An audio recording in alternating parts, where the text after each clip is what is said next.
So thank you for your introduction, Alistair. Yes, we did work with Dr. Emily Tran to get a funding for this conference, and with success we had a positive answer. So we were, but about 1 year ago, very pleased about this process. Unfortunately, it's not possible to be in Hong Kong, and I hope soon we will have the opportunity to gather and have a real confrontation. So the perspective I took for this contribution is about international health law, namely the law that is produced by the World Health Organization, but not only. And the main question is that law, would that law be an efficient tool to fight against the pandemic?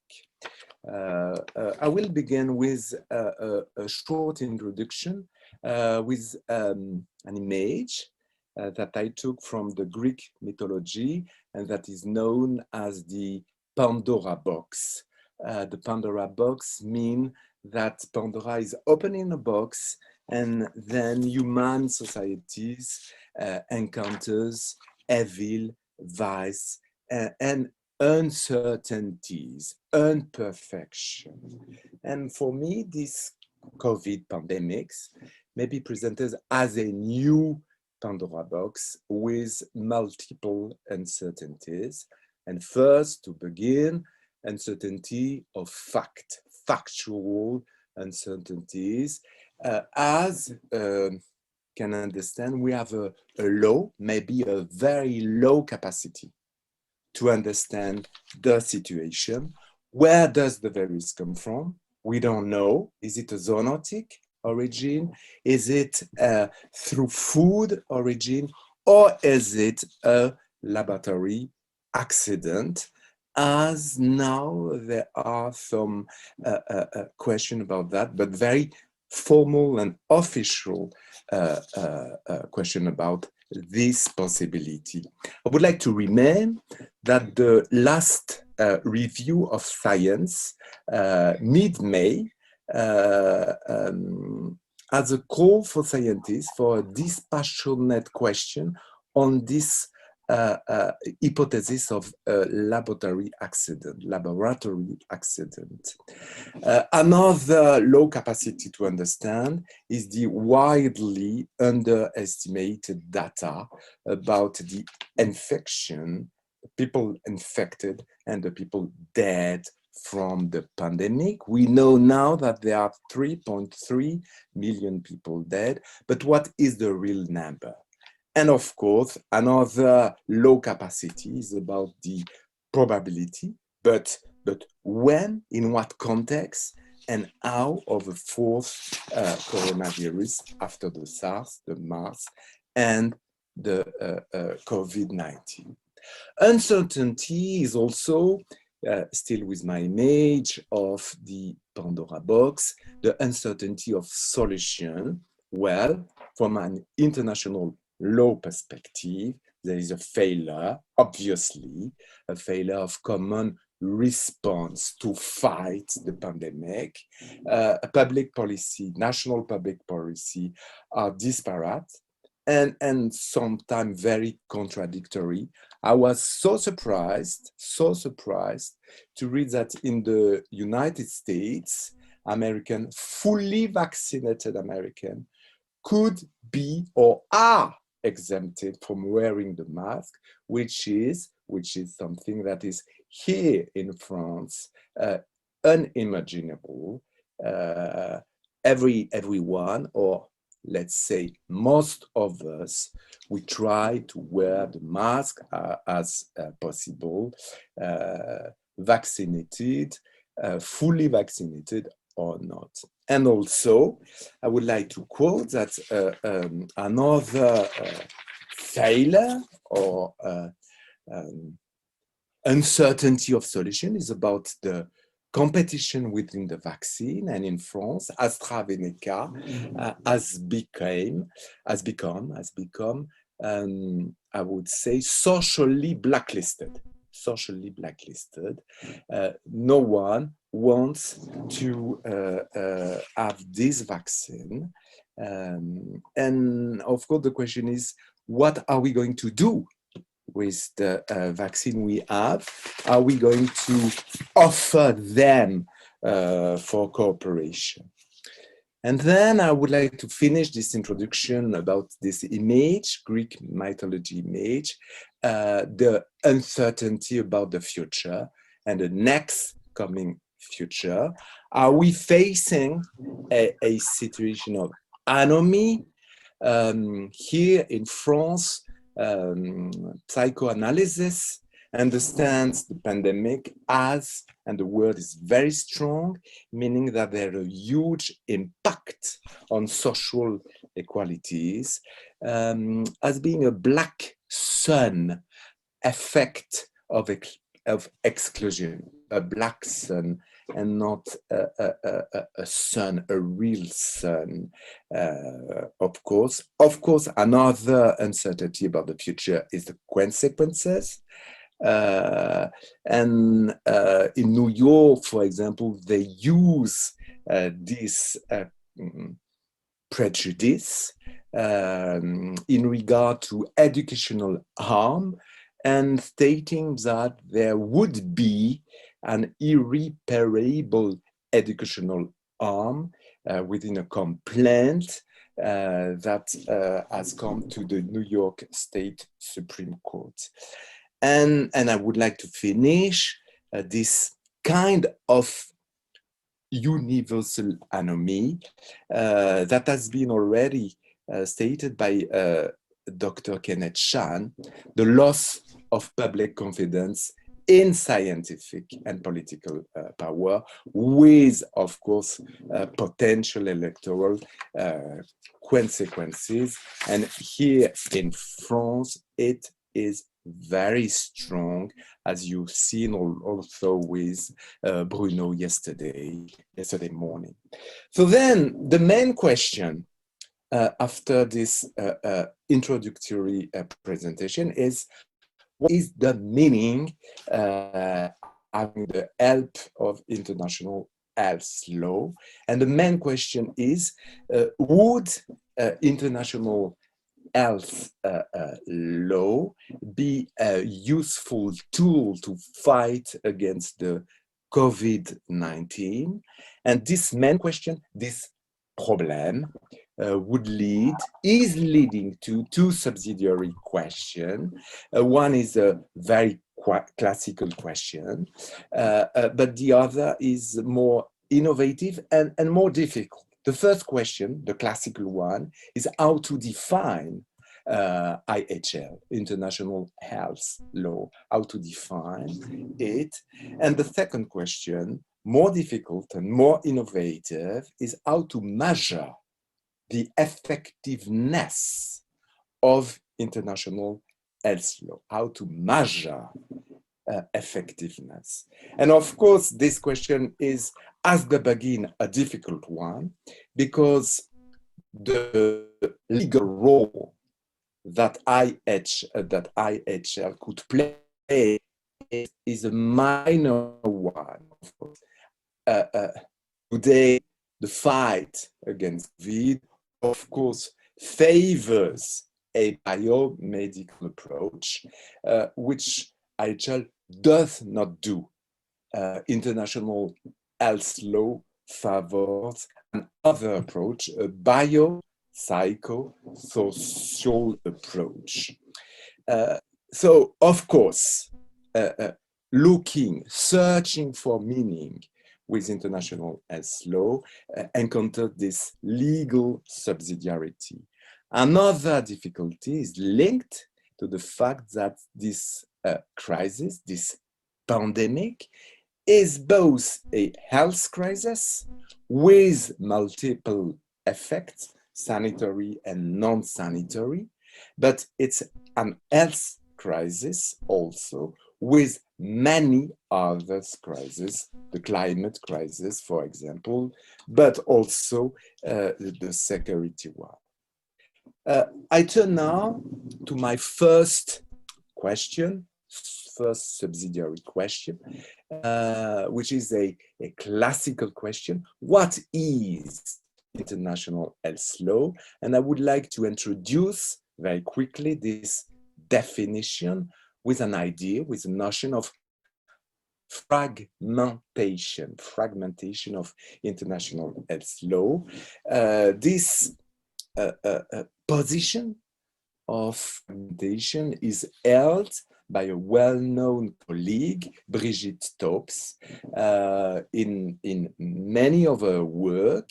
And she has this position that international health law is a fragmented law, and it's impossible at our stage today to consider international health law as either an existing branch or an emerging branch of international law. And her conclusion is much more in favor of international health law as an emerging field in international law, an emerging field in international law.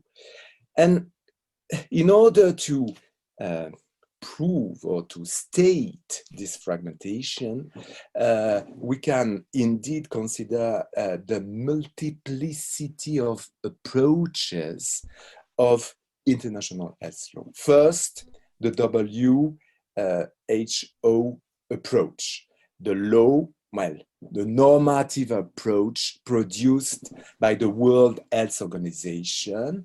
But immediately, we have to say that when the World Health Organization intervenes as a normative actor, there is a conflict between, on one side, a willingness of international health cooperation against a technical orientation, but also many and diverse political options that are led by the member states.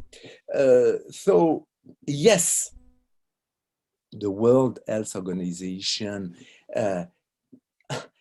is the main organization for health law, international health law, but within a context of conflict.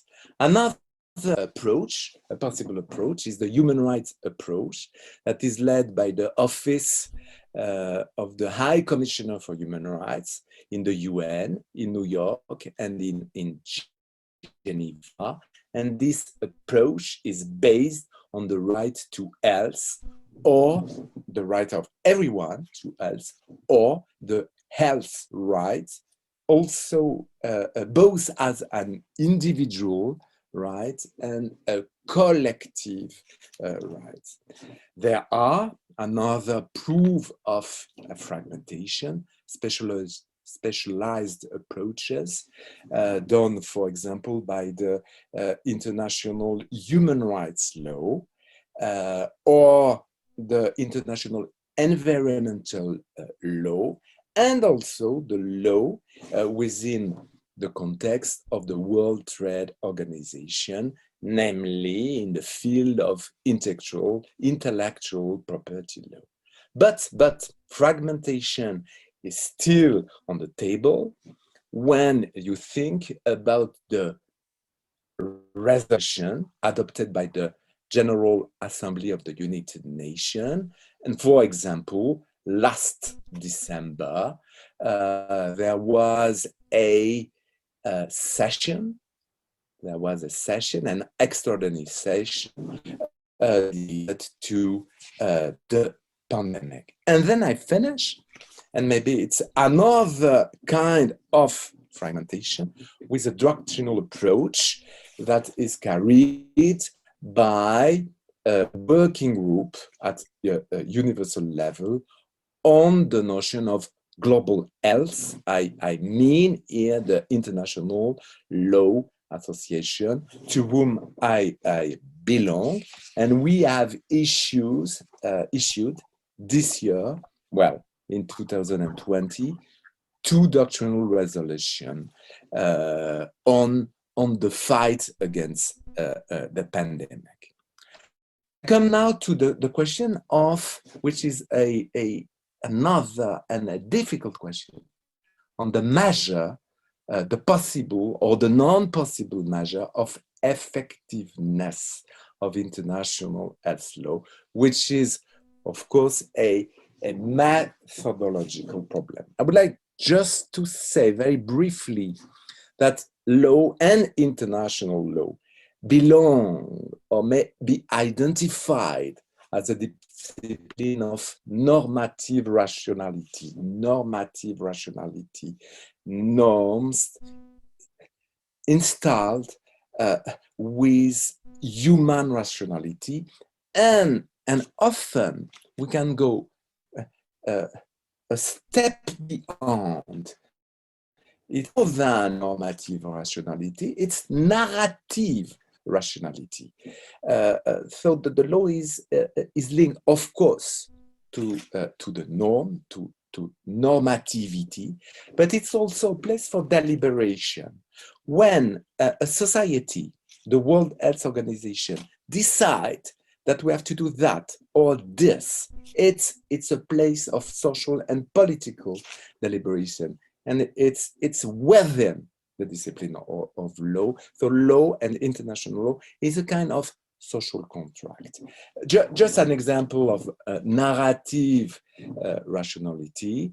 The Director General of the World Health Organization last April said about the distribution of vaccine, I quote, "The inequitable distribution of vaccine is not just a moral outrage." Sorry for my English, always very difficult.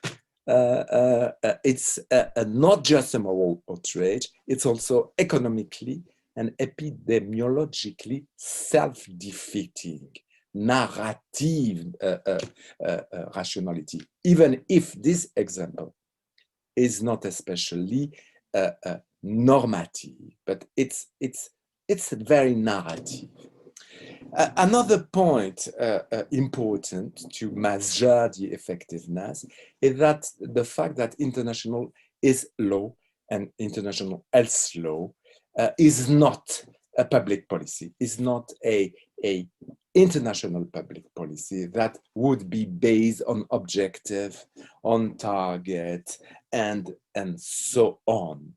And this point is very important because if you consider that there is on one side law, on the other side international public policy, international law, international public policy, you understand that in this competition,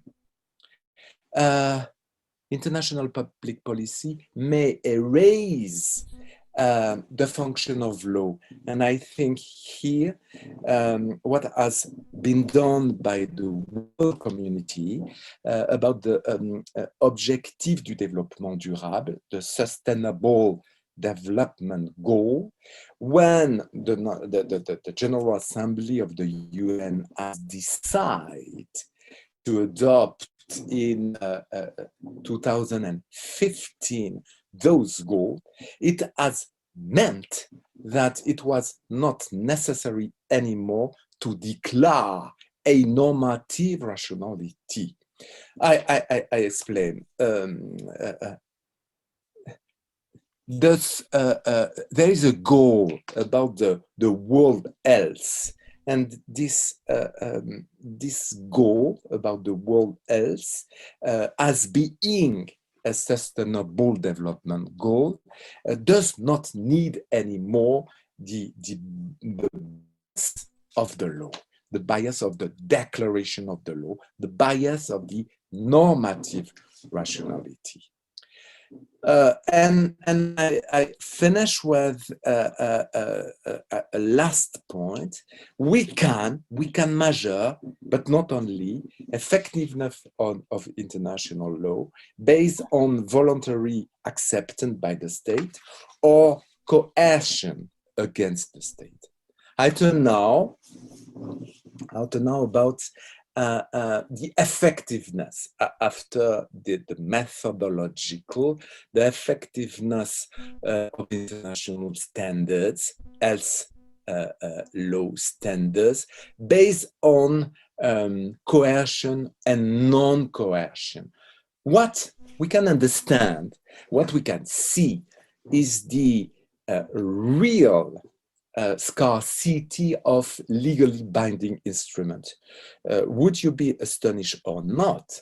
There is only one legally binding instrument in international health law today.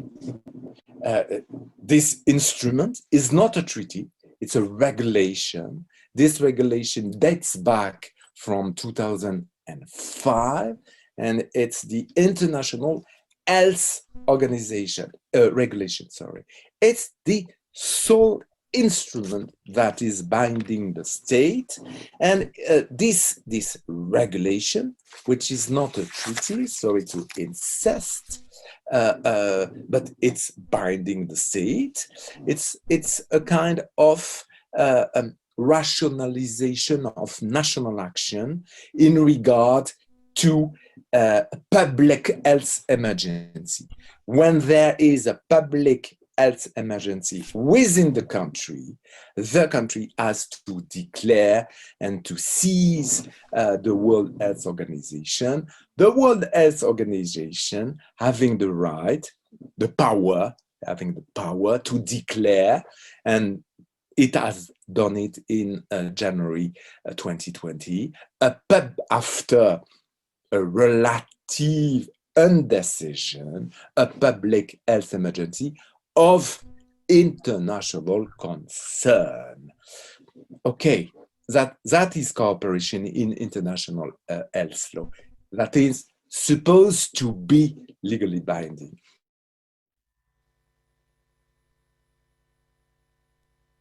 Have moved towards a treaty, a health treaty, based on the One Health approach, connecting health of human, health of animals, health of nature, which is of course very good, but it's very recent. And that would be the first treaty on the pandemic. This one and the coming one.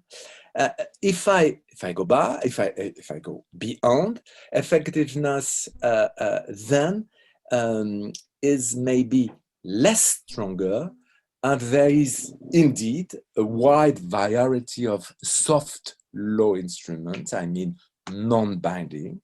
There are another kind of international standard, the technical standard dedicated to health professionals, for example.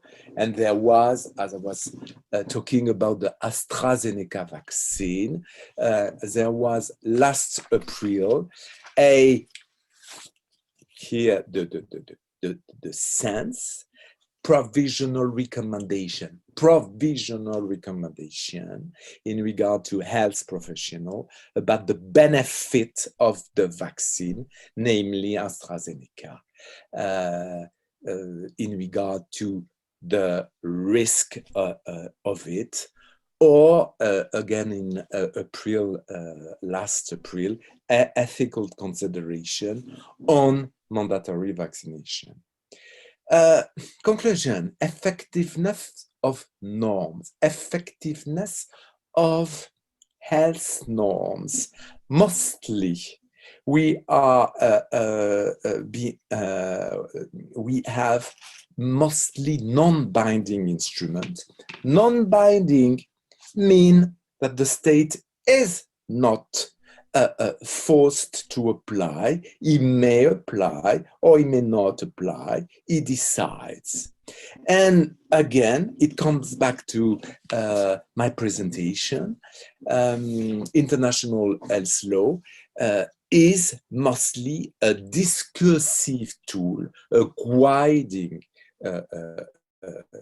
tool. I turn now to another question, is about the international responsibility in regard to a wrongful act. This question is a very hot question, as you know, and it is linked to the origin of the virus. Last year, 1 year ago, in May, in Geneva, the assembly that is gathering once a year for 2 or 3 days, the World Health Assembly adopted within its main resolution, COVID-19 response, a standing point in order to identify the zoonotic source of the virus. And that was, let's say, an official statement by the community of the state of the World Health Organization. Okay, so it was possible to have an instruction, official instruction, within the community of the state on the origin of the virus. And the first report has come 3 months ago, the 13th of March, and this provisory conclusion with comment by the DG of the World Health Organization. This comment that was, let's say, relatively strong. First, the role of animal market in China is unclear, in Wuhan, is unclear. There is, second, a possibility of introduction by food chain, but there is also, and it is an hypothesis to study, to analyze, a result of a laboratory incident. Conclusion of the Director General of the organization: we have not found yet the source of the virus, but we have to go further. And here is another interesting point. Sorry.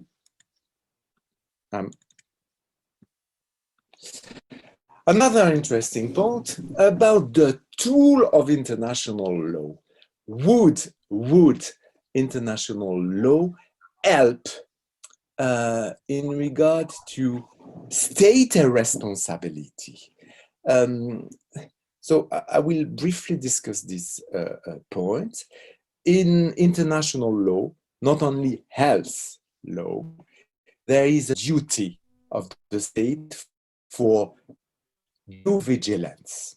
And due vigilance means that the state has to do whatever it can in order to prevent that a damage could occur to environment, because this due vigilance responsibility of the state comes from international environmental law, but this can be transposed to human health.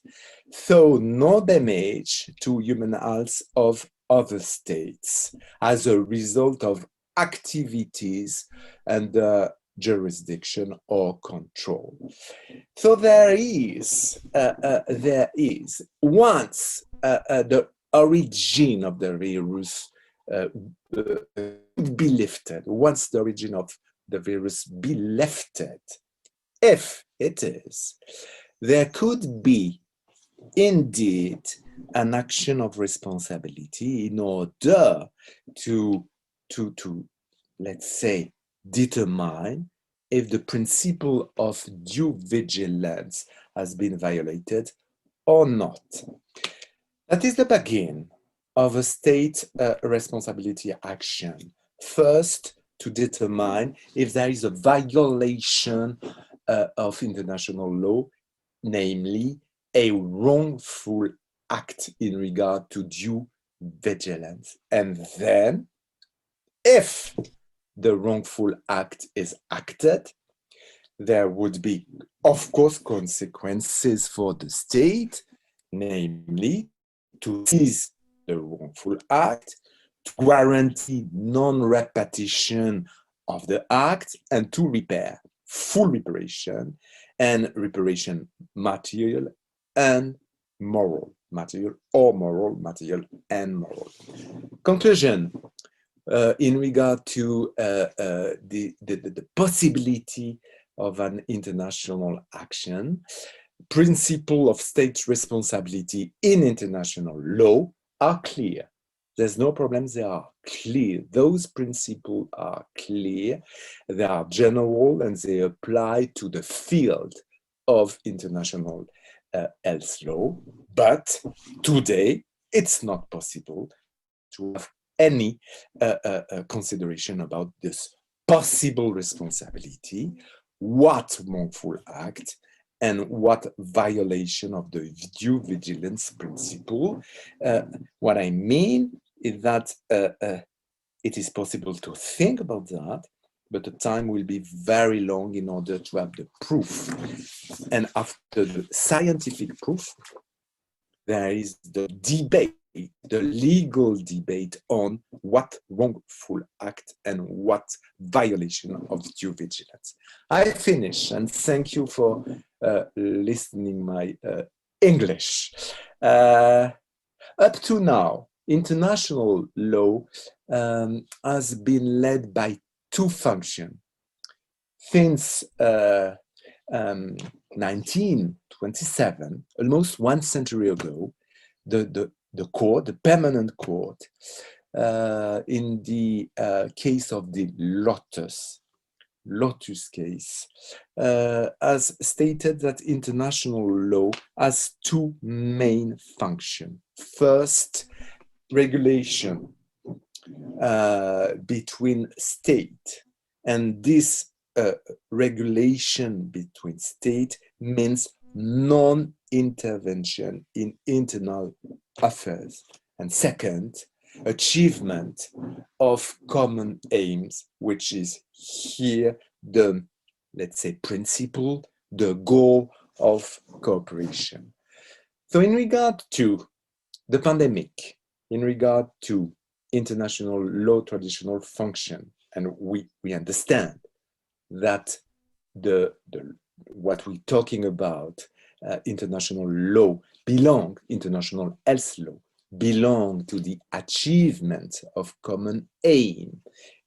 International health law belong to the field of cooperation between states.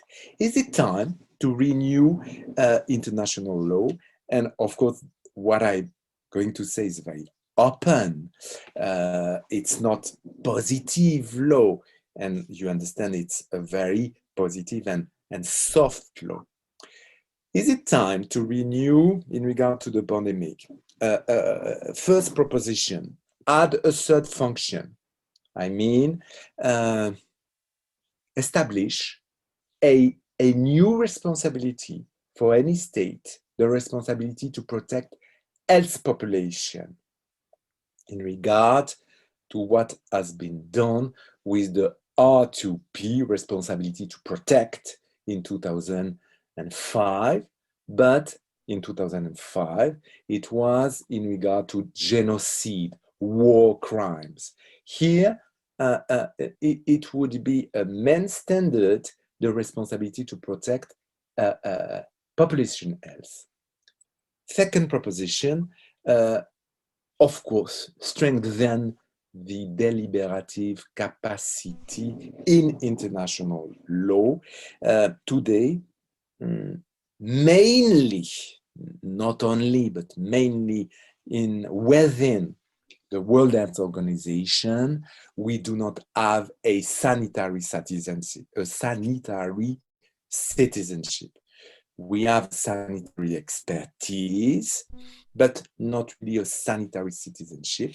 And this citizenship, sanitary citizenship, with the sanitary expertise could help the state to guarantee, to protect population health. A third proposition is a question, either going into a pluralism of international law. So we leave one international law, one universal, or decolonize it. And when I say decolonizing international law, is something that is very simple. I mean to make it guineally non-discriminatory. Another proposition, and I'm almost to finish, allow deliberation on the over-determination of the biomedical paradigm, and then let individual be a subject, direct subject of international health law. Thank you very much for your understanding and for your patience with my English.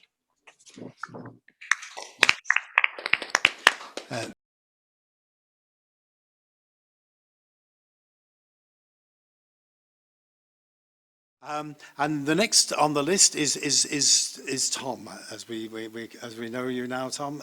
Thomas Gnocchi, who's the head of the European Union Office of Hong Kong and Macau, and now you're here to speak on the issue, really, of the European Union's response to the COVID-19 pandemic. Thank you very much, Alistair. It's great to be here. Thank you for the invitation. I'm not going to present a paper as such. Mine is it's not an academic approach. I will touch on a number of different topics relating to COVID and the EU's response to this huge challenge. So I'll start with perhaps some good news, which came in overnight, and that is that the European Union has reached agreement on what is called the EU Digital COVID Certificate. That happened yesterday. And we got the news this morning, and that is, we call it not a pass or passport, but a certificate. But it will assist in the free movement of people. And it's a system either paper-based or digital, which will allow not only EU citizens but also from other countries to register three things. One is proof of vaccination, or a negative test, a negative COVID test, or proof that one has recovered from COVID. So this is a very important element that should be in place in practice before the summer, because we have many countries that are heavily reliant on tourism, who saw the need for such a certificate in order to be able to get the summer season going again and people traveling, because to have a second summer in a row would have been devastating. I think in particular for some of the member states in Southern Europe. So this is I think a positive development. We hope this will, as I said, it's not only something that applies within the European Union, but we hope it can then be used for citizens of other countries coming into the European Union. And we've already started a discussion with the Hong Kong authorities about this sort of mutual recognition, but it is a complex topic. So I think it may take some more time. I think when it comes to the EU's approach to COVID, this hasn't always been easy. There's been some criticism. I would say in some cases justifiably. This was a huge challenge. I should point out that health issues were not something traditionally coordinated at European Union level. So this was something that came in quite suddenly, and there was a need to confront the challenge at European Union level. And I think in retrospect, the EU was perhaps late in granting authorization for some vaccines, even though I think the predominant approach there was safety first. I think this was very, very important. Perhaps the EU was also too optimistic about mass production, the capacity to mass produce vaccines. I think also in hindsight that was something that was underestimated. But I think when it comes down to the overall approach, which was one of joint procurement of vaccines, and the fact that it was the European Commission that entered into advanced purchase agreements, I think time will show that this was the right approach, because the alternative to have each country on their own somehow competing with each other would have been far worse. So that yes, there were difficulties, but I think when one examines the alternative, I think it would have been really much worse. And so we managed to preserve the solidarity between member states of the European Union, and I think that was on the whole very positive.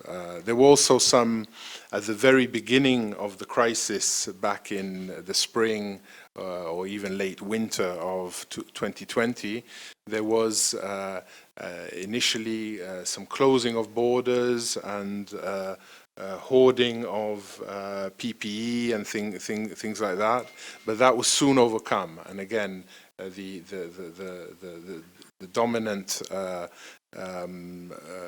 mode was that we need, as a European Union, we need to cooperate with amongst the member states. So that was quickly overcome. So the European Union fairly early on, and this was in May of last year, there was a donor conference, and the EU was quite central in terms of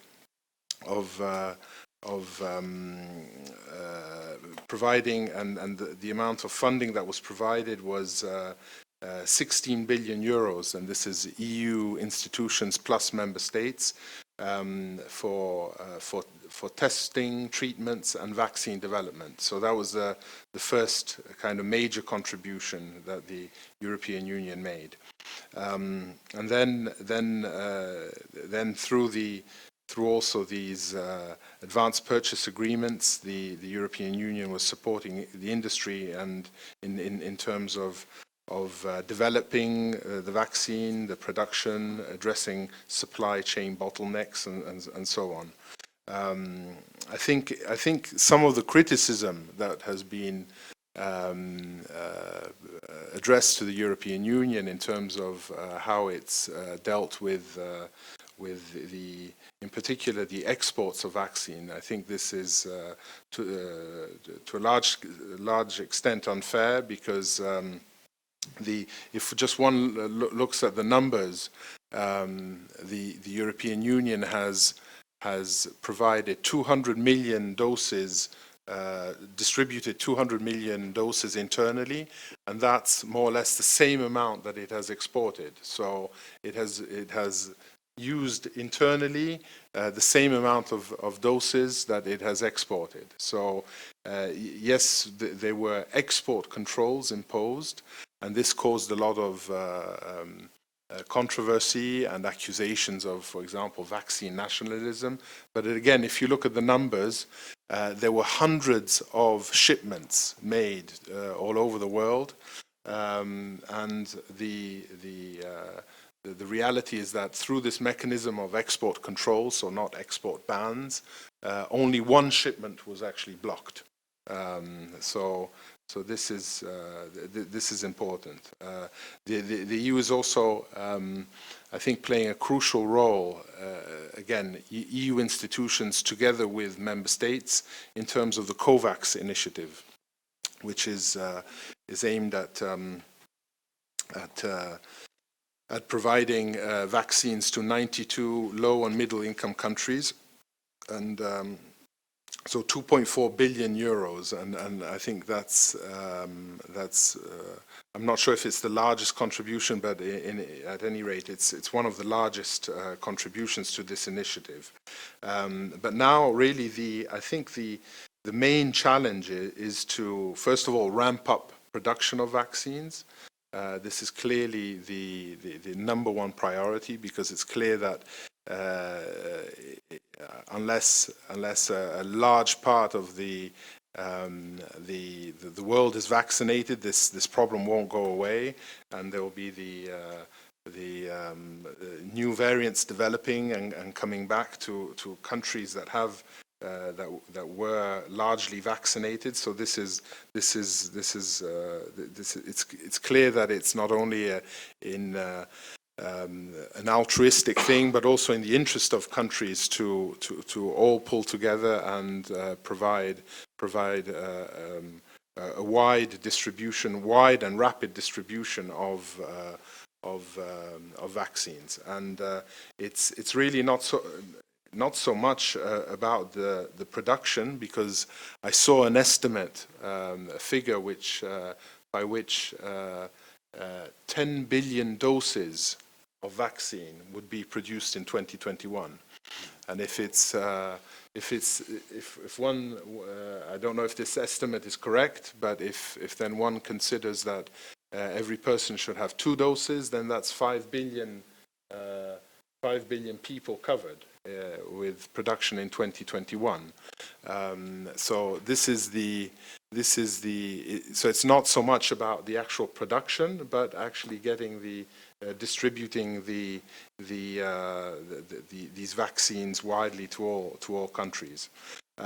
We just have to see what's happening in India, the tragedy of the situation there, and it's not only a humanitarian catastrophe, it's also having an effect on the distribution of vaccines, because now India, which is one of the largest producers of vaccines, is now reserving those doses, quite rightly, because of the situation there, but not exporting anymore outside of India, but keeping them for India. So this is really the top priority.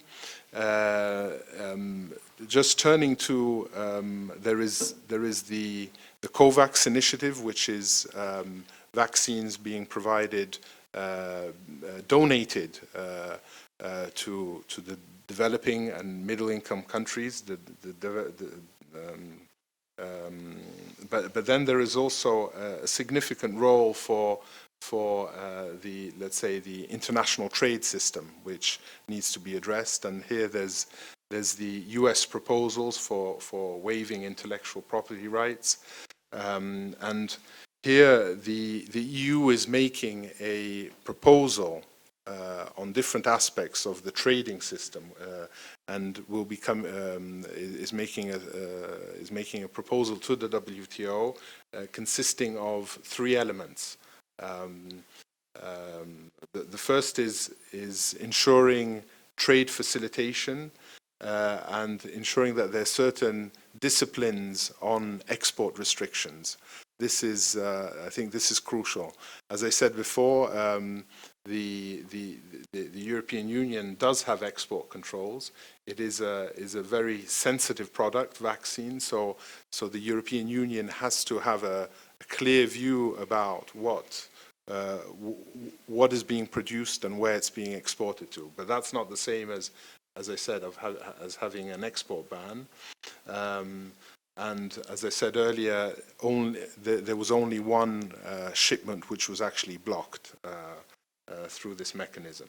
So this is the first element, to really make sure that that there's a certain discipline in terms of applying any export restrictions.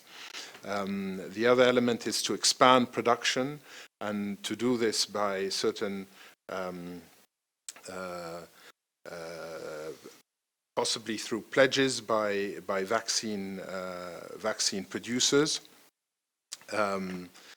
or developers. And the third element is what the perhaps looking more carefully at what the US has proposed in terms of the intellectual property waiver. And here, the proposal of the EU is to, first of all, clarify and facilitate what's already in the TRIPS agreement, which is the WTO agreement on intellectual property, and to look at the existing flexibilities and that relate to compulsory licenses. And so I think the EU is willing to play a role in the discussion in finding a way of allowing vaccines to be ramped up. I'll just touch on two more topics which are I think are important to highlight. The first is the COVID recovery. This is another aspect of the whole COVID crisis, and it's something which has led to some, I would say, some groundbreaking decisions within the European Union. In addition to the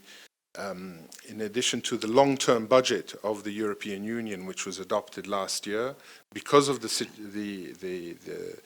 huge need for the recovery funds, which we've seen in other places, for example, like in the US, the EU adopted a huge amount of recovery funds, 750 billion euros, which is a very large, a huge amount that's being mobilized for the recovery.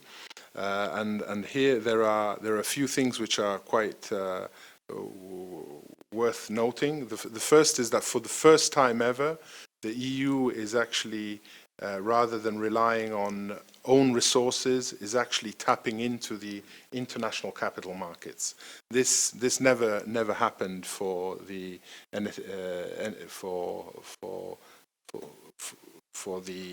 EU budget, so it's something new. So you're getting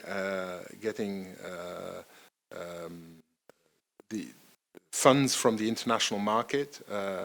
The second element is that countries need to submit their recovery plans, and quite a number have done so already, and that these are then scrutinized not only by the European Commission but other member states, and they are adopted by a majority vote. So there's a kind of peer review of the recovery plans of each member state.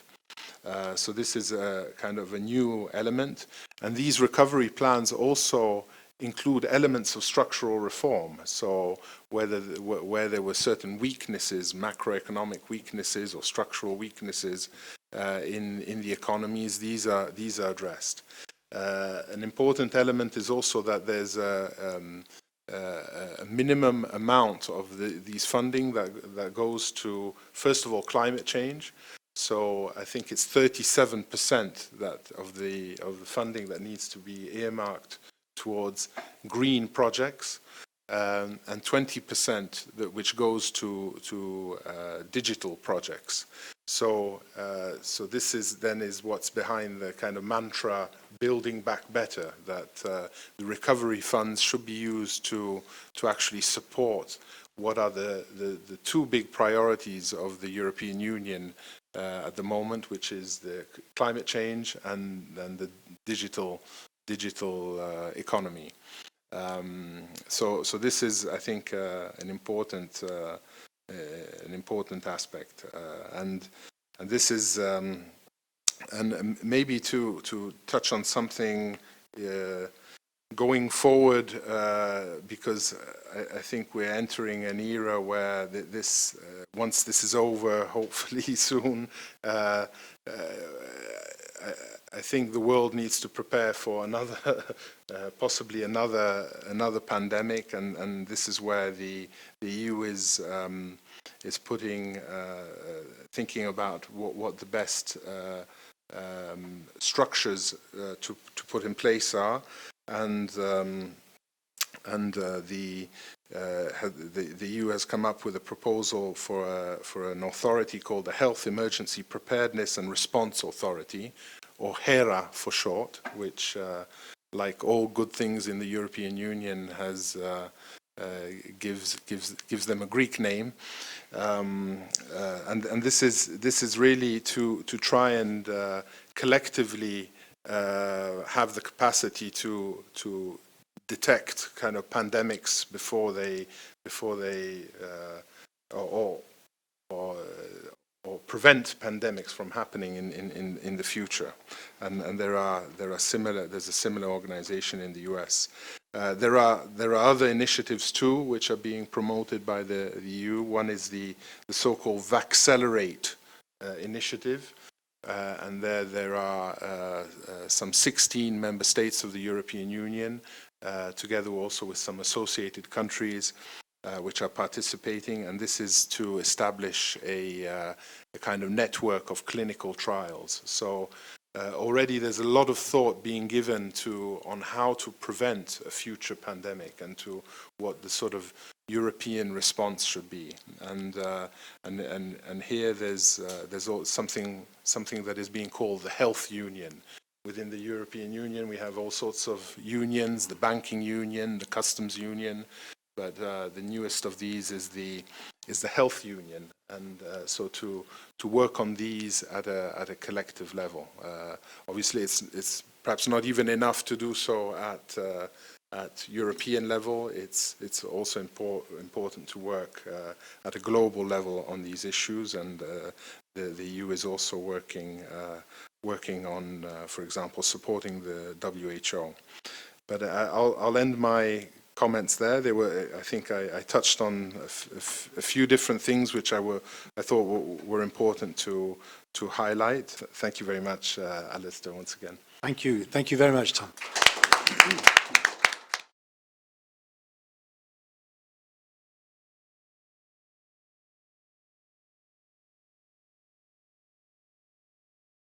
So we've got Pierre Landry from the Chinese University of Hong Kong first, and now the title of Pierre's talk: Viral Accountability, Controlling Local Officials During the COVID Crisis.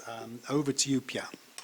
I am very honored to be here, and I want to thank both Alistair and Emily for their very hard work on putting this conference together, and the European Union for supporting it.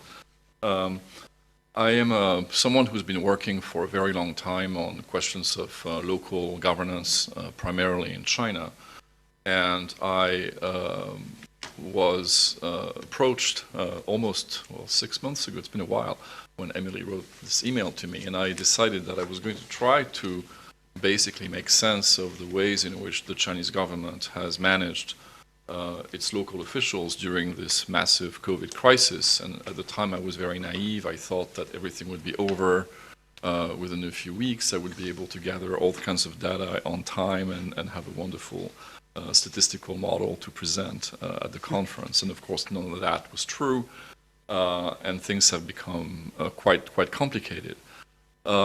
Nevertheless, I think we do have enough data retrospectively to think about this kind of theoretically what has been going on in China, and perhaps to think about why the Chinese system has in fact been quite robust during the epidemic, and how the Chinese central government was able to maintain some degree of accountability with respect to the spread of the disease, and how local governments were behaving to contain it.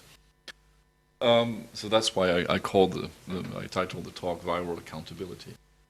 To understand the ways in which the central government thinks about questions of accountability, it's important to go back to the 1990s, to the era of Premier Zhu Rongji, who invented this term of cadre responsibility system, which was basically an effort at the time to make the bureaucracy run better. It was basically a hope that governance in China could improve if officials at all levels of the government could be incentivized to do the right thing, and by which he meant, being more responsive, providing accurate information of the channels that were gathering and collecting this data, improve transparency, tell the truth, 说实话, and basically kind of improve the overall performance of government agencies countrywide.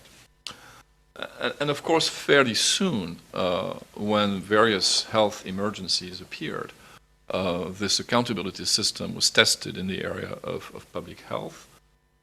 You might remember SARS-1. I was involved in projects at the time, and it was quite complicated. There was a massive effort to contain it, and it was actually very successful. And some heads rolled. Accountability also took the form of officials being poor mayor of Beijing, Meng, was dismissed very rapidly for failing to contain the cases in Beijing at the time. Other events such as H5N1 and MERS, also the foot and mouth disease problems and so on, led to typical events where someone took basically the fall for failing to contain an emerging health problem. And that was very much in line with what Drew was trying to do. And we want to publicly shame people and arrest their careers if they fail to perform, and this is supposed to be good for the governance of the place in general, but also in terms of public support for the authorities if they are seen as doing the right thing. Now, in terms of what's been going on in China since the COVID crisis emerged, I mean, I kept thinking about nerdy political science problems. Like the Bayes rule, you would care. Why do I care about Bayes rule? And it's because basically you've got to imagine that the potential behavior, the behavior of officials is always conditional on other things. So if there is an outbreak, which of course is probabilistic, it may or may not happen under your watch, should you or shouldn't you disclose that there is an outbreak? Is it in your interest to do so? And so these two things are inevitably linked. They overlap to some extent. Maybe if there's a lot of outbreaks everywhere, you will disclose more than there are a few of them. So it's a pretty busy kind of problem. But basically, we have to think about this struggle of two probabilities, right? The probability that you will really have a problem based on the measures that you take in your community to prevent it from happening in the first place. And if those measures fail or some exogenous event happens that leads to an outbreak nevertheless, what do you do about it in terms of owning up to the problem?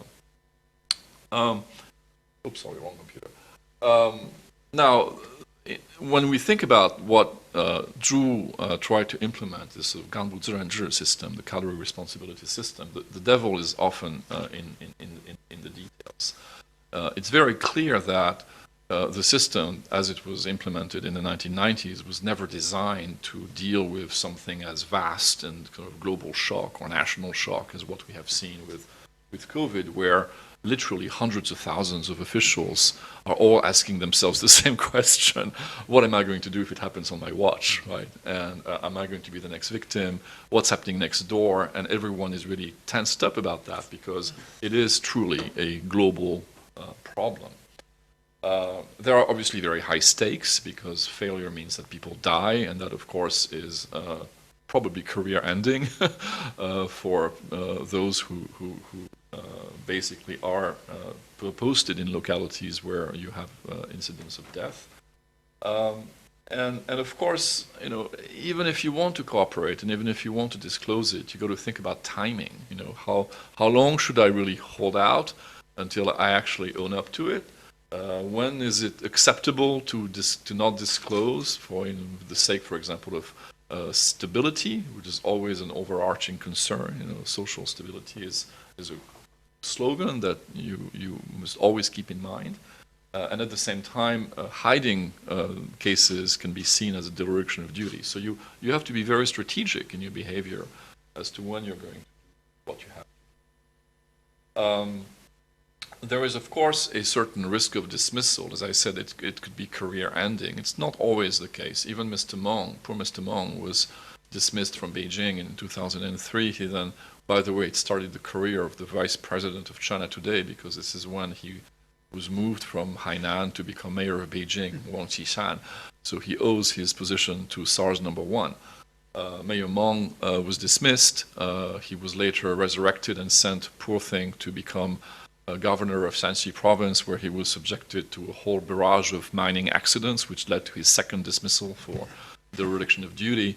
And then he ended up in a minor position at Party Central following that event after an interval of decency had passed. So, people survive, but they can have relatively unpleasant careers as a result of these early mistakes. Historically, of course, it was very simple, right? A relatively minor event happens, you identify a culprit, and that culprit is taken down. But as time went by, it became very obvious that it's not so simple to assign blame, particularly when you have complex matters, multidimensional issues, multi-layered bureaucracies, interlocking directorates, and so on. It's very rarely the case that a single individual can be basically targeted for the problem. So it's often an excuse more than a real effort to solve the problem. In other words, the punishment doesn't always fit the crime, right? Or the crime is not always punished, depending on how you think about it. Of course, many officials now have to think hyper-strategically about the behavior of many other peers before they make their move. And of course, that game is not an easy game to solve when you are facing real-life situations.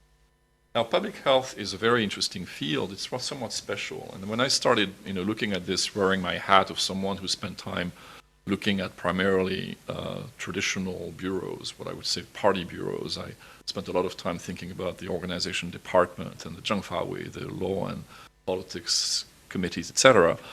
I did not fully realize how distinctive the health bureaucracy is in China on many dimensions. Obviously, it's highly technical. I kind of knew that, but it's interesting that this has led to a great effort by the authorities to recruit people who are truly trained in the field and have real expertise in the matter when they are assigned to governing these bureaus and agencies at various levels of local government. Perhaps in part because it requires a high investment in human capital, and that the density of these types of individuals is still relatively rare and was historically rare in China. The party seems to have been very willing to allow a large proportion of non-party members to become actually the heads of these agencies throughout the system. Today, as of 2021, I was checking the data on provincial level heads of the new commissions for health. I'll get back to that point. A quarter of them are non-party members. That's an enormous proportion compared to what you would see in other departments. And of course, because the party does want to be in control, right? So one of the features of the system is that you often see that when you have a non-party titular head of a particular department, then you will necessarily have a dangzhu, a party organization, or dangwei, a party committee, and the secretary of that unit will be appointed next to the head of the bureau in a formal way. So what the system creates is a more complex system of leadership where you have, it's like the Austro-Hungarian kind of problem. You have two heads in the same bureau. You have to think about coordination costs, disclosure, etc., and that has, I think, important political consequences for how the system is managed. Another feature, which is in a way sort of a random shock that occurred, but that occurred at the wrong time for China, is that the organization of health has been massively changed in recent years. And that was an unfortunate coincidence that the inner workings of this transformation basically were still underway when the epidemic started. And I think this may have had something to do with why people in Wuhan, for example, in the early, and in Hubei province, in the early stages of the epidemic, did not behave particularly well. So bottom line is that, as you might have heard, the party and the government have toned down and almost eliminated what used to be known as the one-child policy, which was a very important goal, perhaps the most important goal that local officials had to implement back in the 80s and 90s. It had its own system, of commission, the 计划项目委员会, which was basically a very important institution across local governments. And suddenly the rug was pulled under their feet in 2017. They had nothing to do, or much less to do, and would have to do it very differently when the one-child policy became a two-children policy, and now perhaps as many children as you want policy.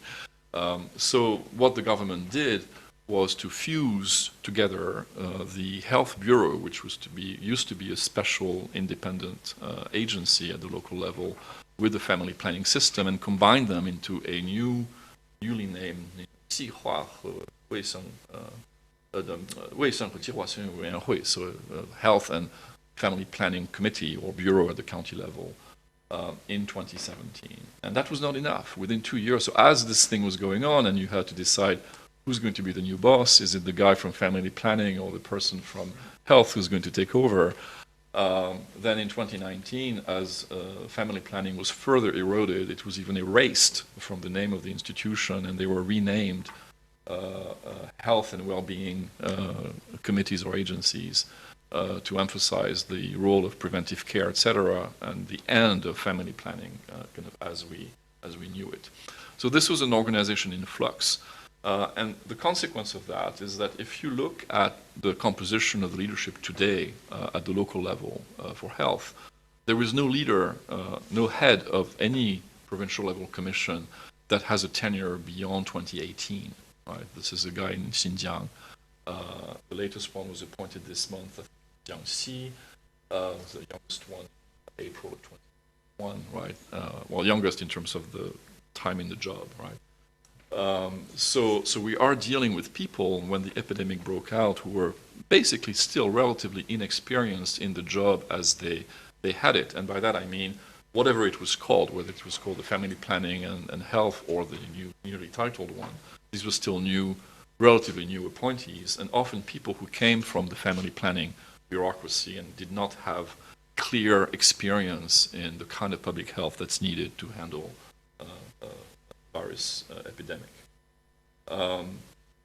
Now, to think about whether or not the responsibility system kicked in, we were, of course, all made aware of the famous dismissals in Wuhan early on, and I don't want to downplay them. But it's still the case that they were relatively rare. If you think about the national level, the provincial level heads, we only have 4 instances of changes, not necessarily for dereliction of duty. During 2020, 2 in July in Hainan and Hubei. Hubei was a case of sort of dismissal with punishment, although the person, I think, hasn't been prosecuted. She's no longer in charge. Guizhou and Qinghai in August, and Beijing in November, which was linked to the outbreak in one of the districts. So this one is actually also a fairly clear case of accountability, Zhurongji style. So 50% of the case of the time, perhaps more, but I still need to do some research on the cases where there's no evidence that there was an underlying crisis. Within Hubei, if you think about this sort of epicenter of the outbreak, there were also only 4 changes during the year, Huanggang and Anshi in March, Ezhou and Xianning in April. So this is really when the crisis was in full bloom. I still have to research whether this is specifically linked to outbreaks in their localities, or these happen to be changes due to promotion, for example. But that's something that I'll need more time to ascertain. In Wuhan itself, so the Wuhan Shi, the municipality with its 13 districts, there were only 2 cases of replacement in February and September in Qiaokou and Jiangxia.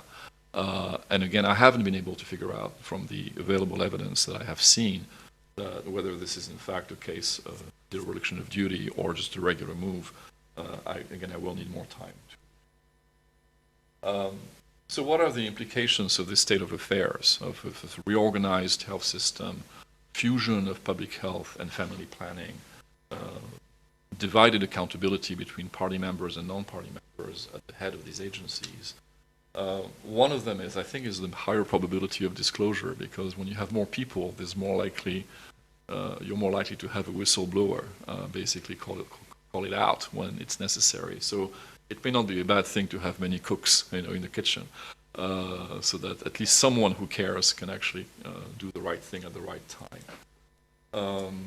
There's also a risk, on the other hand, of diminished reactivity if this division of authority between party and government means that there are greater coordination costs, and therefore a slower decision-making process. And so if people collaborate and don't snitch when it comes to deciding whether or not to disclose, then this might actually take a longer amount of time than if you only have one guy at the top, the party secretary. And that could also mean that you may end up sending relatively mixed signals to your higher-ups, to your principals, when you have a sort of a fuza, complicated situation in terms of the decision-making process of these new, and again, these are newly established institutions, new commissions, things are in flux. By the way, they're even more in flux as of this week, because if you followed the news, the national government last week, with great fanfare, established the new national level Centers for Disease Control in Beijing, which is now a ministerial level unit that is going to oversee the CDCs for this chain of accountability as China has it, and is going to remove these disease control commissions from the purview of the health commissions into an independent body. So there's another player now emerging, which is also going to create a struggle for who's going to be the head, and how are they going to recruit, and how will they work with the new health and well-being commissions. That's going to be yet another ripple, which I did not anticipate, and that is a direct response to the failures of Wuhan to act proactively when the virus appeared. So the central authorities have in fact thought that through and are taking relatively drastic measures to try to address those problems. Now this puts the central government into a tight spot in some cases. I think there's a real dilemma here about overuse of these accountability mechanisms at a time when competence and but also institutional memory, knowledge, etc., knowledge of the place are important. What seems to be going on is that the system kind of protects the health, has protected the health specialists. The bureaus themselves are rarely, changed or changed leadership. But the government is never shy to punish the local party secretary. So there was an outbreak a few weeks ago in Ruili at the border with Burma. The virus came in. They decided to vaccinate the entire municipality. I'm not sure whether this has been done or not. But one of the first things they did before vaccination was to fire the party secretary, who had just been appointed, by the way. So the poor guy didn't last very long. And of course, there are, examples. As I said, health seems to be protected, and what's statistically very interesting, right? Yes, there are instances of firings, but they are relatively rare. And I think this has to do with the cost of sidelining specialists. China is not a poor country anymore, but it certainly is very costly to train a competent core of specialists in this area. And it just cannot afford to play these kinds of accountability games on full throttle if it wants to maintain some degree of competence in the system. And there's also, I think, the more ambiguous question politically for the party of having promoted this idea of Minzhudangpai, of minority parties or non-party cadres being able to have access to the bureaucratic echelon. that if it goes too hard against the health system, an unintended consequence of that would be to go disproportionately after minority party leaders or non-party members, which may send a very bad signal to the leader, to the elite at the local level. And so that means that the central government has to be quite careful. And I will stop here. Thank you.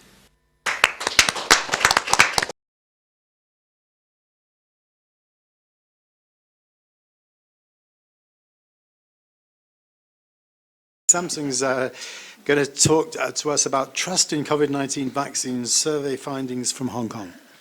All right, thank you very much. Thank you, Alistair and Emily, for organizing this conference, and other colleagues as well. Very pleased to be here to be presenting on a research that we did, me and a few social workers and psychologists earlier this January. So we did an experiment on how citizens choose between different vaccines and how does different factors affect when they're going to accept the vaccine. So the earlier presentations have focused more on from the state's perspective, or from a legal perspective, or from an international organization perspective. So I'll be talking about from the citizens' perspective, how they, particularly how they are, how much do they welcome a vaccine? And we move back to Hong Kong, okay, where we've been talking about accountability. This is a very interesting word in Hong Kong, right? We all know that the issue of vaccination here is that there is very low acceptance rate among the Hong Kong population. So this was a research done by CUHK medical school colleagues, I think last August in 2020. So the acceptance rate in Hong Kong was 37.2%, which when you compare to the world average, this is very, very low. Okay, even I think maybe around Asia, may not be the lowest, but considerably this is low. And of course, we know that this problem of vaccine hesitancy becomes very salient after the vaccination program began. So if you're on Twitter, you know that Hong Kong has a parallel world, and if you live in the city, if you're on Twitter and you see the expat community is very excited about this vaccination program, and I'm often amazed to see my friends or people I follow on Twitter. They post selfies and live broadcast their vaccination, and if you, since I'm local, I grew up here. So if you talk to people about vaccination, about the local population, you get a totally different response. So it's a parallel world. You'll be basically ostracized if you tell people that you have vaccinated. People think that you're quite weird, friends and they think that you're really willing to take risk. So I've become very interested in this problem, and I think it's important to understand why people, what are the factors that influence how people choose between vaccines, and also what influences their intention. And I think the second reason why I want to understand this is, I think it goes beyond the question of trust. I think there's actually a lot of consideration, okay? And it's, to some extent, it's understandable that the local population do not go for vaccination, okay? And even though, okay, they say that they're not interested in getting a vaccination, it doesn't mean that they will not get it at all. Some people are actually adopting a wait-and-see attitude, as in other parts of the world as well. So it's important to see the time preference as well. To go beyond just a black and white vaccine intention or acceptance, and to understand what influence, the period in which they will choose to vaccinate, to take the jab. So we did, me and a few colleagues at Hong Kong U, did a cross-sectional survey on adults in Hong Kong. So the sample size is pretty large, but this is not a random sample, it's a non-random sample because it is a panel survey. So in this large survey, which asked people about their psychological state, the stress level during COVID, we embedded experiment called conjoint experiment. Conjoint experiment is a technique that usually used in consumer research, to understand consumer preference. How does people value different attributes, okay, that constitute a particular product?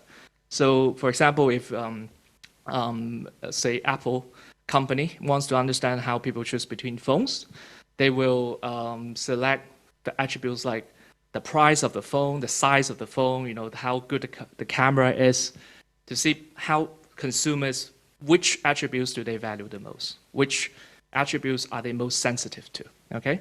So this is the basic idea of the conjoint experiment, and it has been quite widely used in political science in the past decade. So I think it would be a very good idea to apply this to vaccination, because ultimately, people choose between different vaccines, especially in the case of Hong Kong. I think it is applicable, because I think it's one of the very few places and lucky places globally that people can actually choose between vaccines. I think in a lot of countries there is no choice, okay? So the conjoint experiment is basically, in a survey they will see this, there's one page in which the respondents will be presented with 2 vaccine profiles, okay? And so in each profile, so vaccine A and vaccine B, and there will be different pre-selected attributes, okay? And that include the vaccine cost or a subsidy, okay? Whether, you need to pay or whether you'll be given a subsidy or whether it's free. The vaccine efficacy, how effective the vaccine is. And whether there is a protection scheme, whether there is insurance to protect them from severe side effects, and the likelihood of getting mild side effects as well as severe side effects, and finally the queuing time after registering for this vaccine. Okay, so this is a pre-selected. Okay, obviously, thinking back, there could have been a lot of other attributes to include into this experiment, but this was done in January. So, so each attribute here can take on multiple levels. So they randomly appear in the conjoint, in the profile. So when respondents were presented with the 2 profiles, they will see, randomly, those levels are randomly assigned. So theoretically, they will see 2 different vaccines, and they will need to make a choice between A and B, and they have to be forced to make a choice. Okay. Of course, you will argue that realistically people can choose not to choose, one vaccine over the other. But in a conjoint setting, the best practice is actually to force them to make a choice, to understand how they're choosing the vaccines if they have to choose it, okay? So that's the first part of the experiment. So you can see the levels of the attributes. For instance, the vaccine cost is, it varies between the free of charge vaccine, a vaccine that costs $400, vaccine that costs $700, or you get a subsidy of $400 and you get a subsidy of $700, okay? Efficacy from 50% to 95%, and protection scheme, no protection scheme, there's a medical insurance, and there's a medical insurance plus an extra living subsidy. And then the mild side effects, as well as the severe side effects, which is pretty straightforward. And queuing time after registering for the injection. So you can immediately get vaccinated, or you have to wait for a few months. So, of course, when we designed this, the government hasn't announced how they are going to organize the program. So it could have, matched the program much better. You'll be wondering why we didn't ask about the origin of the vaccine, right? That's a very obvious question. I think from a conjoint design perspective, if you put origin of the vaccine, people will be, there is a lot of preconception about where the vaccine is made, and they will bring into experiment. So it will possibly basically override all other, it will be a very, very dominating factor. So we would like to use like the more bottom-up approach to let people infer what kind of vaccine that is, okay, through efficacy, okay? So that's the first part of the experiment, and we have a second part as well, because we would like to understand the time preference, okay? Because we want to go beyond just a black and white intention. We want to see when people would take the vaccine if they have to, okay? So for each choice task, the respondents will be further asked. So once you made the choice between A and B, you have to also say that at which point, okay, do you want to take it? Do you want to be the first 10% of the population to take the vaccine? Or do you want to be the 20%? Or do you want to be the last 10%? Okay, so the quantile of the population that you want to be in. So obviously this gives people a leeway to say 10. You know, you want to be the last 10%. It means that that person is a very hardline resistor of vaccines. Okay, so basically, you know, if you understand conjoint experiment, this is the rating question. You know, you want to rate the profiles. You want to give a mark to the profile. Okay, so the results are actually pretty interesting. Here, so conjoint experiment, when you analyze it, it's basically very similar to regression. Okay, so here, the plot here refers to the effect size of each attribute. Okay, so for example, you see the red dots there, so that refers to the price. We treat the free category as the control group. Okay, basically that's the control group. And so say a subsidy 700 will, when people see that, there will be around 5% or 1 to 2% less likely to receive that vaccine. Okay, so this is quite counterintuitive. If people are given money, they're actually less likely to get the vaccine compared to a free vaccine. Okay, so very interesting result.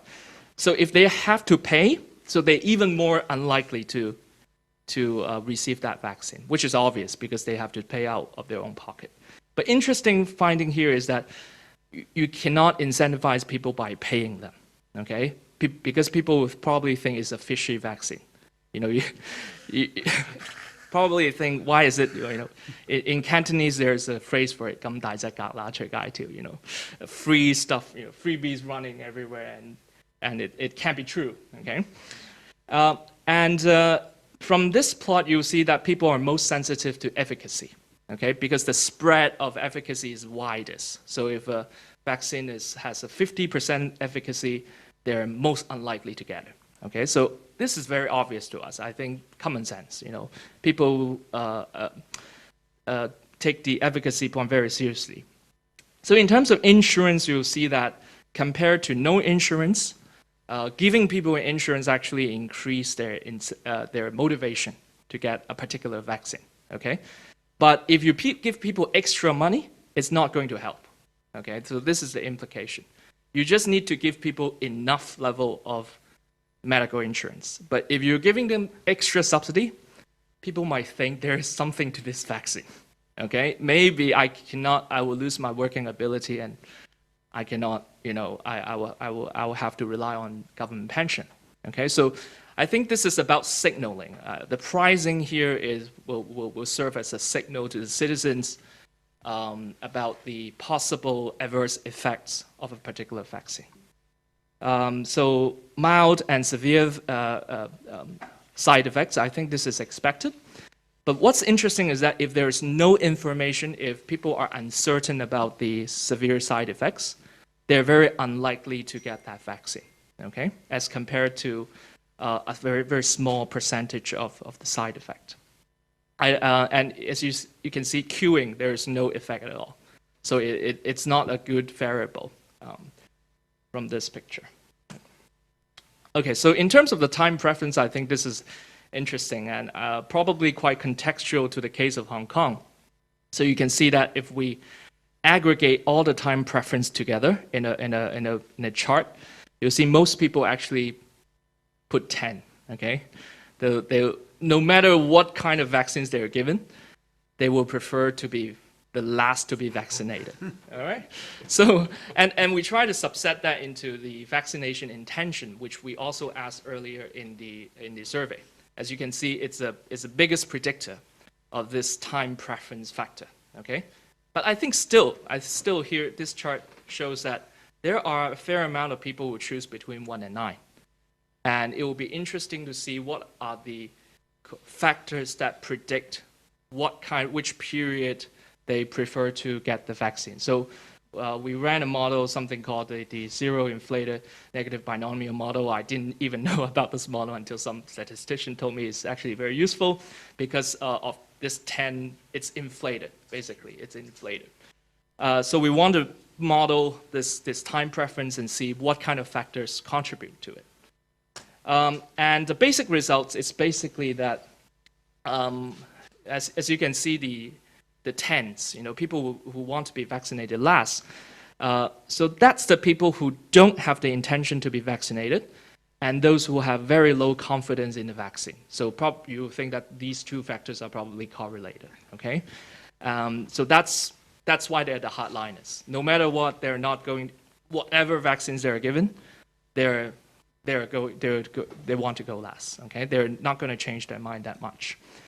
The second major finding is that if we compare the vaccine attributes with the respondent level characteristics, okay, the vaccine attributes is the vaccine profile that they were given versus who they are, versus the respondent characteristics, their age, the gender, how much they trust the government.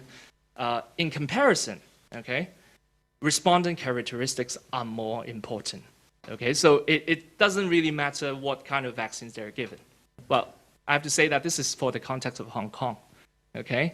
But it shows that respondents' characteristics is more important. And male, older people, less educated, and higher income respondents. So obviously there's a contradiction. Less educated and high income respondents, they prefer to be vaccinated earlier, okay? They want to receive the jab earlier.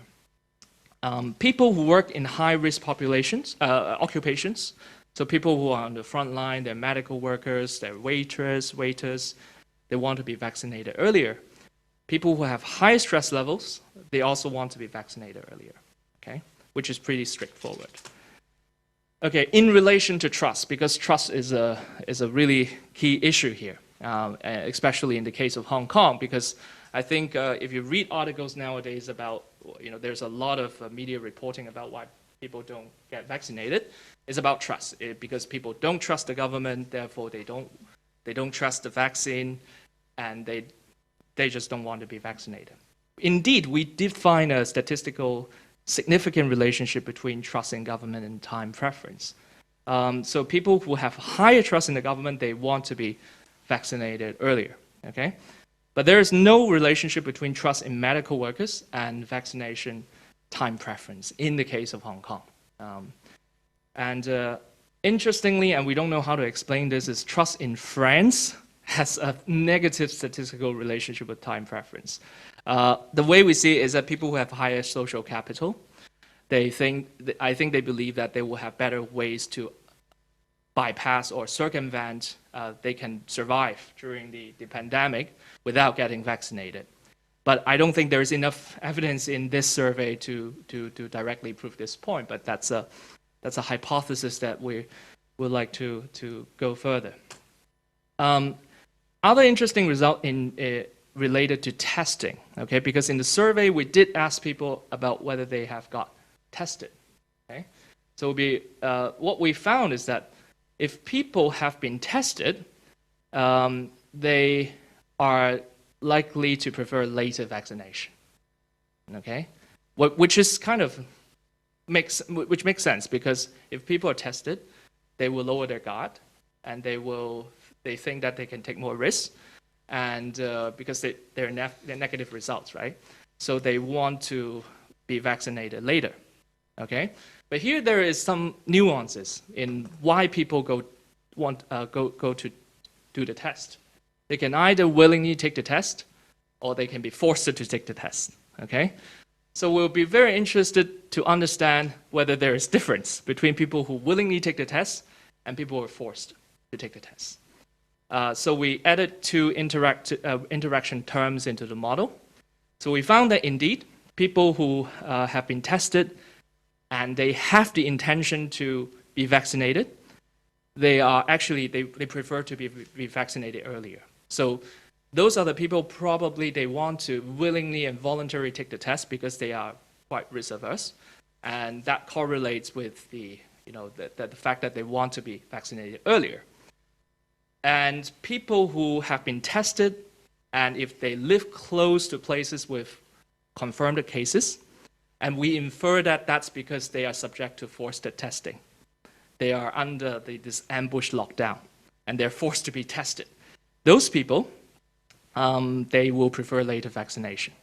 So I think the implication here, although it's a statistical correlation, but it suggests that forced testing might delay people's vaccination intention.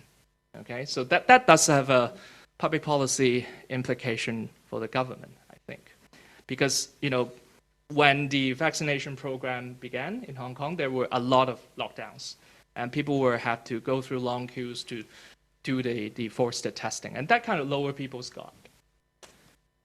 So the conclusion, we found this.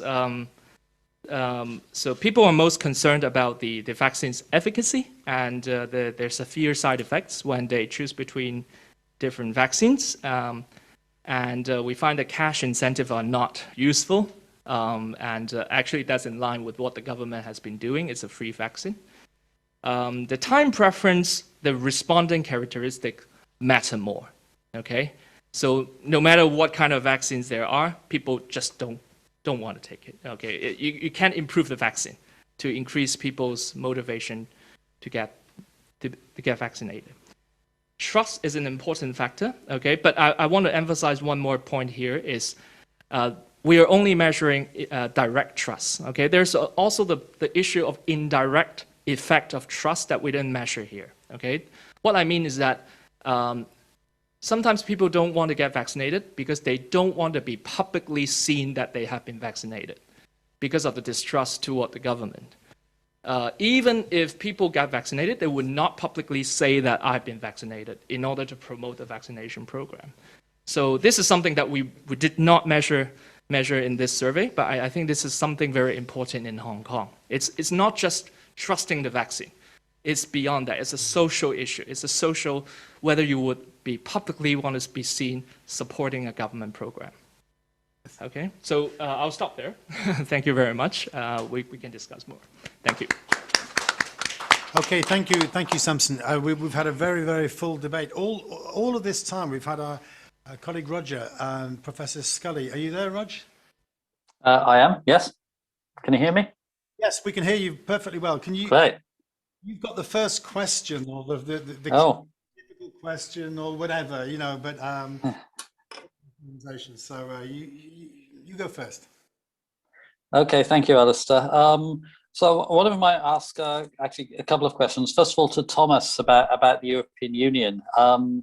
And as you will know, the EU has taken a lot of criticism over the last year and so on. We've seen most EU countries with relatively high case numbers, by global comparisons, but we've also seen across most EU countries a relatively slow vaccine rollout.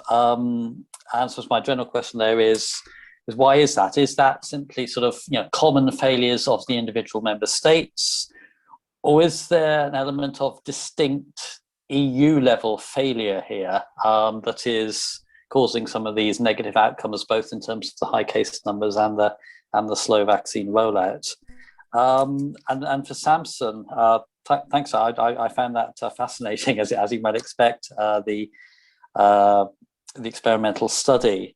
So, I mean, given that trust in government is a difficult thing to increase and probably a long-term process, I kind of wondered what conclusions we maybe take from your analysis in terms of how you can practically improve vaccine take-up. Does one need to try and look for other ways of incentivizing people to take the vaccine, other ways of increasing their willingness to take the vaccine? Some students of mine on survey course did a fairly non-scientific survey, but suggesting that if there was some sort of incentives relating to increased freedom to travel or reduced quarantine when you came back into Hong Kong, things like that, that might actually provide an incentive for people to be more willing to take the vaccine, amongst people who are currently unwilling.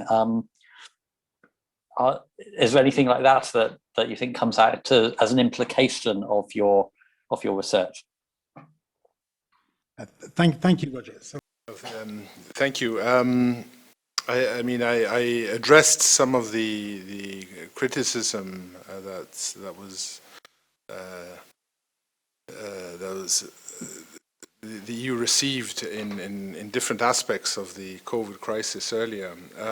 Just to re-emphasize, though, that health matters haven't typically been something that the EU has had responsibility for.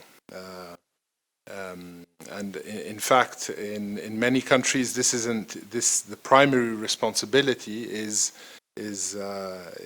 often not even at the national level, but a subnational level, like in the how we say in the EU, the country I know best, which is Italy. This is a competence of the regions. So I would say I'm not an expert, I'm not a public health expert, but I would say in terms of the high level, relatively high level levels of cases, I wouldn't say you can attribute this to anything specifically in relation to the EU. Perhaps the opposite is true. Perhaps like in many, I would say, in many issues, whether it's the financial crisis, whether it's the migration crisis, often the overall conclusions are that you need more Europe, not less. So that what you've had so far points to the need to reinforce structures at a European level. Especially when it comes to something like a pandemic, where you need a high degree of coordination among states. Now, maybe the second part of your question is about the vaccine rollout, and here I also addressed this. And again, there was, as I said, some criticism in terms of how the advanced purchase agreements were carried out by the EU as a whole, and there were some difficulties in deliveries. This for sure played a part. There was a slight delay, and I also referred to this earlier. A slight delay in actually authorizing the vaccines, although I think this was a question of weeks now. Whether that had an impact in the overall rollout, I can't say. But certainly, I mean, the approach which was taken in terms of the vaccine rollout was one that there should be an overall approach of the European Union going in to a joint procurement exercise, and I think this is the right choice to have made in retrospect, because the alternatives would have been much worse. All states, every individual member state going on its own and somehow in competition with each other. For sure, there are lessons to be learned, and not everything was right. And it is the case that the vaccine rollout was slow. It has caught up lately, and hopefully by the summer the situation will be even better. But that's what I would say. Thanks. Thanks, Tom. Okay, Samson. Yeah. Okay. Thank you, Roger, for the question. I don't have a lot of advice for the government or the situation. It's actually, I think for us social scientists, it's to understand why people don't get the vaccine. I think there's a lot of, not misunderstanding, oversimplification of why people don't get vaccinated in Hong Kong. People all talk about trust, but I think it's also a problem of social access. People I think it's totally understandable why a lot of Hong Kong people don't get the vaccine, because they don't think there's an added benefit to it. Okay, because because a lot of people think they have got used to the rhythm of living in the city without a vaccine, and they can, they have their own preventive measures, and they have been living fine. And Hong Kong has luckily averted the situation, seen in the rest of the world. So I can understand why people don't get vaccinated. So I think the way really to tackle this, to incentivize people, is to really provide more social access to people, but not to punish people who did not get vaccinated. I think that's two different things. So far, what I'm feeling in the city is that people kind of get punished if they don't get the vaccine. Okay, but I think it's a flip side, which will be the better approach, is to give more reward to people who get the vaccine. For example, for a private reason, I've been visiting the hospital lately a lot of times, and in order to visit this hospital, I had to take 4 COVID tests in the 2 weeks period, and I have to, it's not a big sum of money, but I have to pay constantly for this COVID test, even though I have been vaccinated 14 days after the second jab already. So people like me would be wondering, why did I get the vaccine? The reason I got the vaccine is because there was supposedly a conference happening in Kyoto, and then obviously it couldn't happen at the summer. I might not have taken it if I knew this. So I think really it's about the social access, and to some extent I can understand why the government doesn't give more social access to people, because they don't know how good the vaccines are, basically. They don't know how good they're to the variants. Yeah. So I'll stop there. Thank you. Thanks very much, Samson. We've got time for 2 more questions. One for Pierre and one for Laurent, to put it. Or of course, more questions also for the other paper givers. But is there a pressing urge for a question? I have a comment actually for Pierre's paper. I found it fascinating. Particularly in terms of those, but mainly in terms of many of the concepts that you were talking about could have been in other types of local governance system.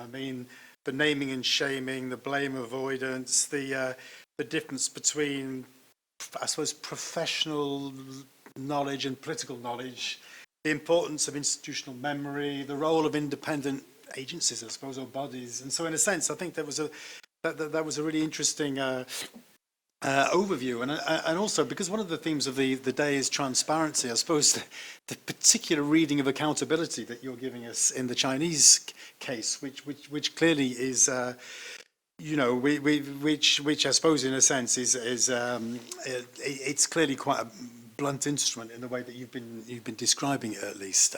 So that was my just observation rather than a question. Pierre, Jean-Pierre. Well, we can carry on for a few more minutes. We're free agents. Well, I have 3 questions actually. One to Samson to start. So your conclusion was quite intriguing, because what you were saying is actually that the decision not to get vaccinated is a political decision. It's kind of a yellow attitude, if I may say. But at the same time, you've mentioned that quite a number of Hong Kong people are risk adverse, so they were pretty much scared by the few fatalities which at the beginning of the vaccination campaign with the Chinese communist vaccine, if I may use the term. But then you say that the bottom line is useless, because you can't travel and people are not going to travel. Even Japan, which is a favorite destination for a lot of Hong Kong people, it's a non-starter, because you have to get quarantined on the way back for at least 2 weeks. So it's what is there are several reasons not to get vaccinated, but is it risk adverse? Is it useless, or is it a yellow kind of vote? That's my question. Pierre, yes, great presentation. I just wanted to mention the fact that for some years, I think from between 2007 and 2013, you had a non-Communist Party member as Minister of Health, Chen Zhu, trained in France, by the way, a French speaker. He belonged to the Democratic Party, one of those flower pot parties, as we call them in China, 花饼党. But it was, you know, there was someone from the party watching him from behind. But now my question is about the CDC, because in China the CDCs have been well known for being pretty weak as an organization. So, and Gao Fu is still the head of the CDC, the big. So, and you know, and the question is whether this separation between the CDC and the Health Commission is going to have an impact on the CDC, and maybe it's an open question because we don't know the answer yet. But it's maybe a step in the right direction, because up to now the CDCs have been very, very weak. Final question to Tom. We need more Europe. Yes, I agree with you. Now, what is the perception? I'm afraid that in many, well, I don't know many, but in some European member states, the perception is just the opposite. And then you had this discussion this morning of the return of the nation state. You know, nation state being, you know, being the major protector in time of health crisis, in times of crisis. So how to demonstrate? Because it seems that it's an uphill battle, because a lot of you know, citizens in the EU may think the opposite. It's, we need less Europe, we need more of a state. I mean, you know, and that's my question. Thank you. Emily, last question. Yes, my last question goes to Laurent Sermet. Laurent, you are in France, and this morning we had a presentation by Cornel Fong and Xinhong Lam about China's footprint into international organization. This afternoon we listened to Thomas Gnocchi about EU and EU's effort in this vaccine and health union, so that's really welcome. And EU level is really one step further up, that is the international law level, and we'd like to understand, my question is really about what's the next step. Do you see any incentives for states? Do you see any effort from different states to rethink international health law at this moment as we are going through the pandemic? And do you see any particular state leading this effort? Because we see China, as we have discussed this morning with Jean-Pierre Cabestan in the morning panel, China trying to become a global health leader. So do you see also Chinese or China or other states leading this work, parallel work? So it's one thing to be incentivized to be a global health leader, but there is this huge work that is to be done and that you have highlighted in your presentation with building up an international health law structure. Thank you, Laurent. Yes, thank you, Emily. So it's a difficult question, of course, and there is two questions in your intervention. What next? What next? That's the real problem for the World Health Organization. Is it a new treaty? So since March, some head of state said they want a new treaty. Just to remind you that since 1984, the World Health Organization has issued only one treaty, and it is and this treaty is about the tobacco control. So it means that this organization does not trust into the legal tool. So it's very difficult to see that international health law would very much improve the situation and would improve itself. So I think and you're right, the move would be a political one. And here your question about the weight, about China as a global health leader, as a global health power. From your side in Hong Kong, it's understandable, but here, and have regard to the conversion of the general director of the World Health Organization, that we perceive to be very linked to China, and then since March has changed his mind, mean that there is a counter-offensive against China as leading the agenda. So very shortly to say, and we have no perspective about, for sure, about China or America or Europe to have the leading role. That is why, and I finished, I talk about pluralism in international health law, pluralism or decolonization. That is a way to ask your question, to understand your question, pluralism or decolonization.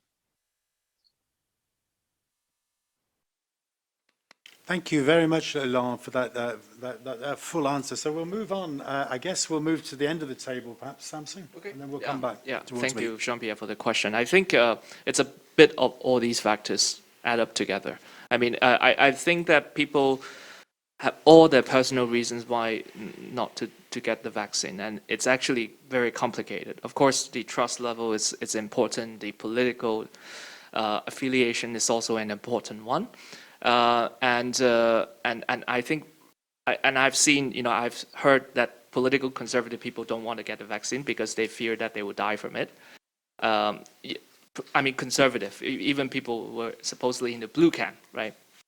And I've known a lot of friends who are more liberal and they get the vaccine. So I think there's no definite relationship between political affiliation, but it's definitely a push factor, basically.